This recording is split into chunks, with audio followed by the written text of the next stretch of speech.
Baik, Bu, yang pertama, sebenarnya kita sebagai hamba Allah harus sadar, wa ma khalaqtul jinna wal insa illa liya'budun. Tidak aku ciptakan jin dan manusia, kata Allah, kecuali untuk beribadah kepada Allah. Bu, sebenarnya kita sebagai hamba Allah ini punya hanya menyempurnakan 3 hal saja. Yang perlu kita lakukan dalam kehidupan ini hanya menyempurnakan 3 hal.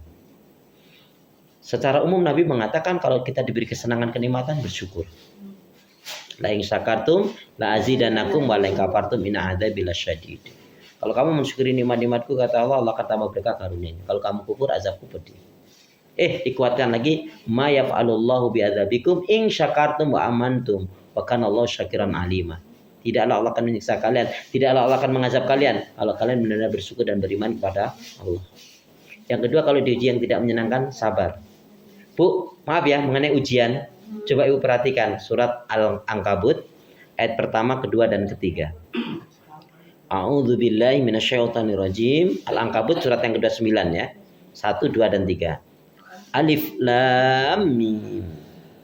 Ahasiban nasu aitraku ayaqulu amanna wa hum la yuftanun.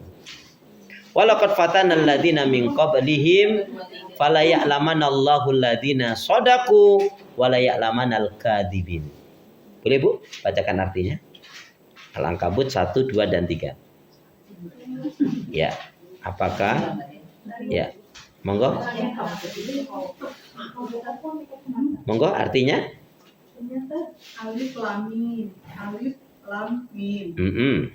Apakah manusia mengira bahwa mereka akan dibiarkan hanya dengan mengatakan kami telah beriman dan mereka tidak diuji?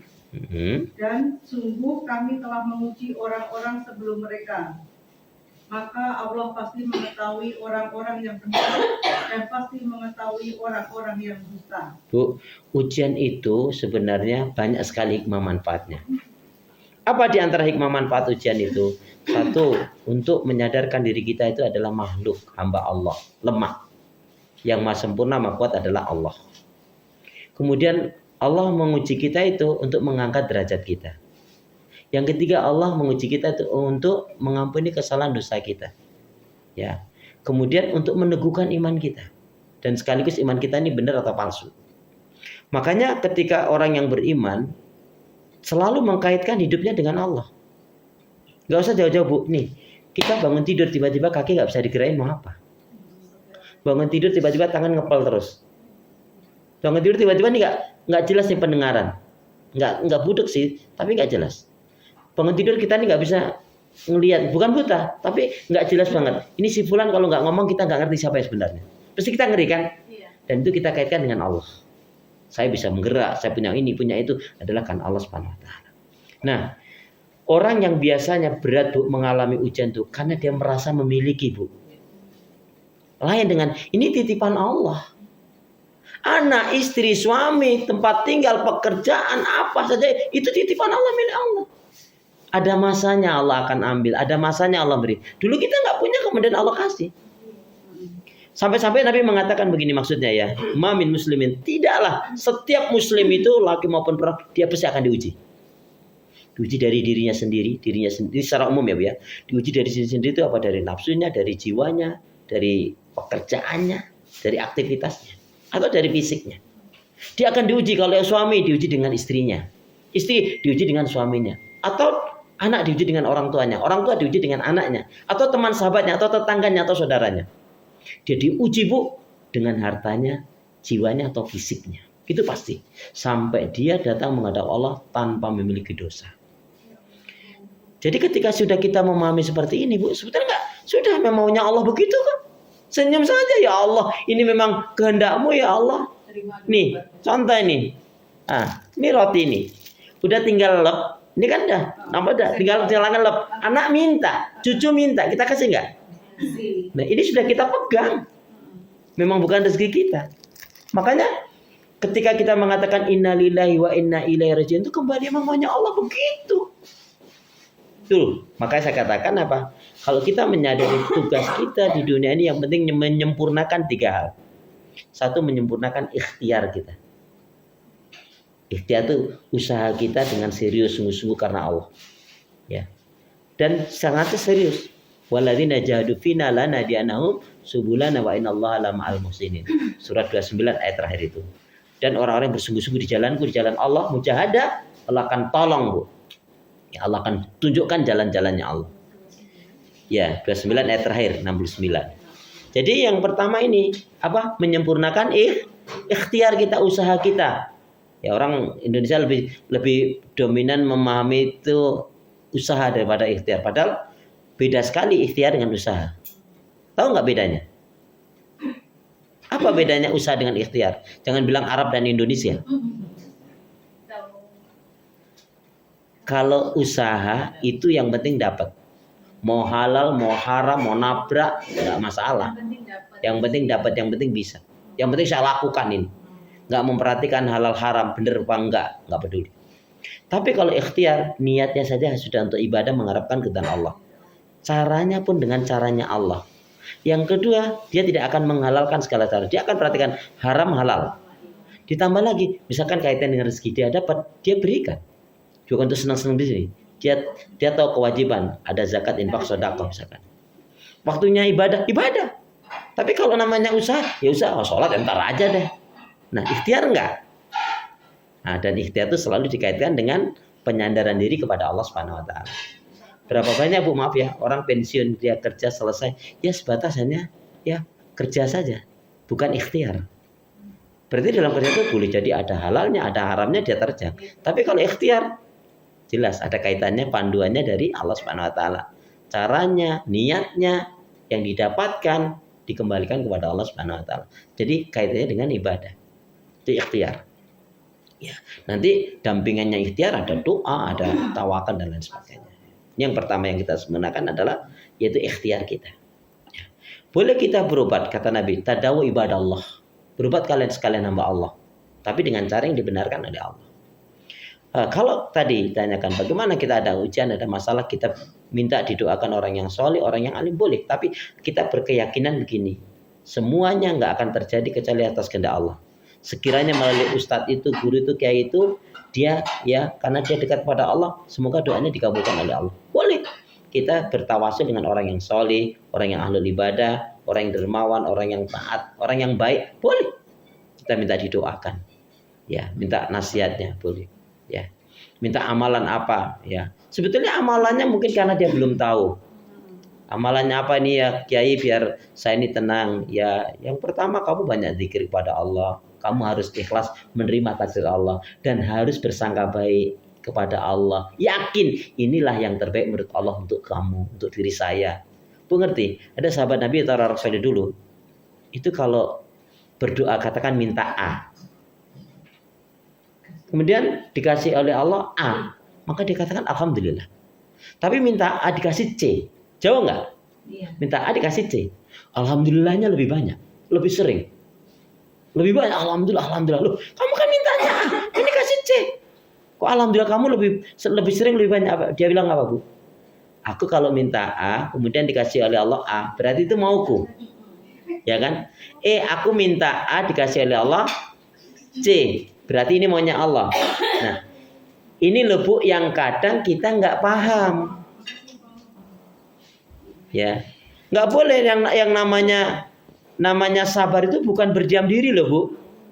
Jeng yang sabar ya ketika dapat ujian. Tunggu dulu, sabar di situ, ikhlas menerima takdir Allah, bersangka baik, kemudian mencari solusi jalan keluar yang terbaik. Itu namanya sabar. Nggak diem aja. Oh, itu nggak sabar. Ya, suaminya cepiki dikasih itu suamimu cepat-cepiku, biarin, emang kebiasaannya gitu, aku juga gitu kok. Najis kalau kayak gitu. Boleh gitu. Ya, naudzubillah min. Ya, ya, itu nggak sabar, itu nggak bener itu ya. Ya, salah kok. Harus jadi cari solusi yang jalan keluar yang terbaik.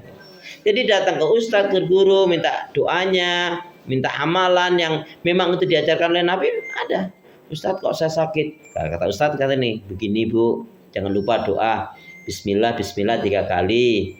Boleh membaca apa, la ilaha illallah subhana ini kuntu minadh dhalimin. Terus setelah baca Bismillah 3 kali, kemudian baca apa,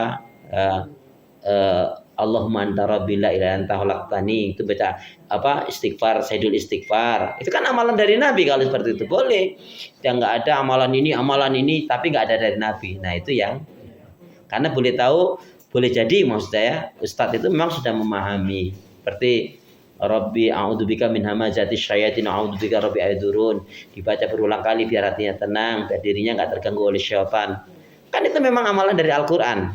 Nah, yang nggak boleh kalau amalan-amalan yang dikarang-karang sendiri, nggak ada dari ayat maupun hadis Nabi, nah itu yang nggak boleh kita amalkan.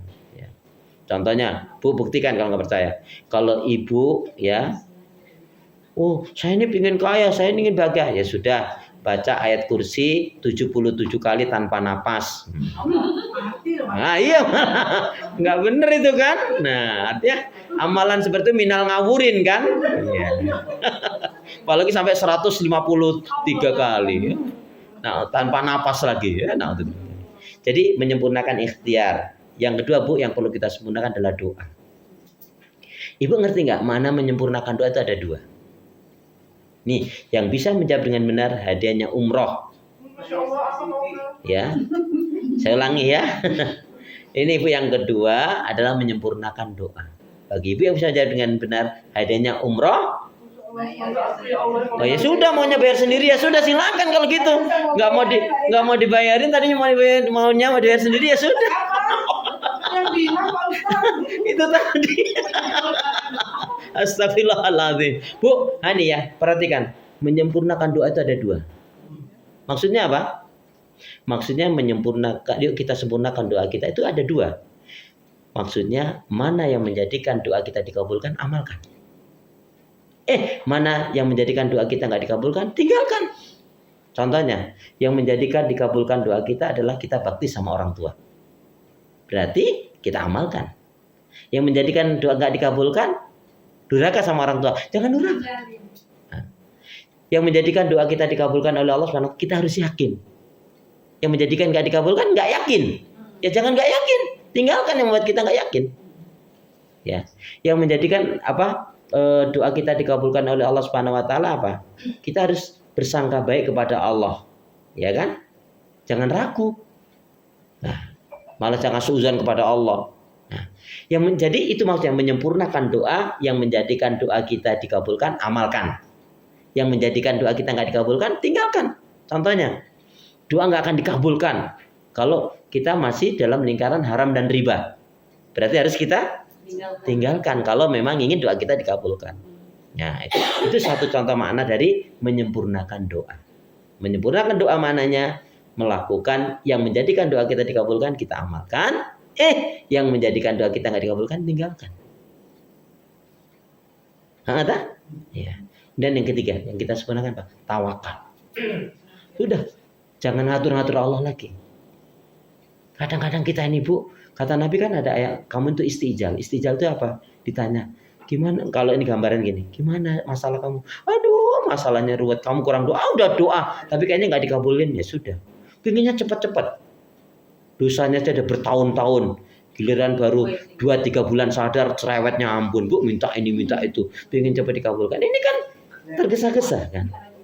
Nah, coba sempurnakan tawakal. Tawakal itu sudah kita lakukan tadi itu. Ikhtiarnya sudah, doanya sudah. Jangan atur Allah, ikutin saja. Kadang-kadang kan kita ciriwis sendiri. Ini gimana sih? Ya yang tadinya mau dikabulkan gara-gara sikap ulah kita ya kan, atau ucapan kita.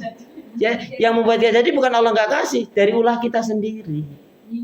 Nah, nggak sabar, ya, itu ya. Jadi ya kan, jadi yang kita sempurnakan apa tadi? Ikhtiar, doa dan tawakal.